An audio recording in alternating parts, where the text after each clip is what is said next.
axiom is a mathematical statement that we believe to be true.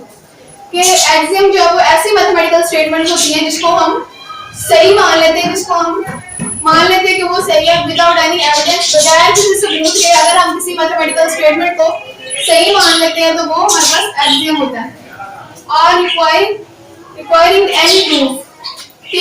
जो ऐसी mathematical statement जिसको हम बगैर सबूत के सही मान लेते हैं तो या फिर उसको साबित करने के लिए या उसको लिए किसी सबूत की जरूरत ना हो, ऐसी स्टेटमेंट को एक्सियम कहते हैं। फॉर एग्जांपल,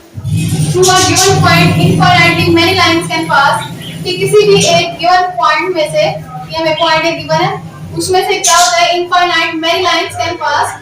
infinite lines यानी बहुत ज़्यादा जो lines होती हैं जो कभी खत्म नहीं होती वो एक point के अंदर से infinite lines pass कर रही होती हैं। अब इसको साबित करने की जरूरत नहीं है या फिर इसके लिए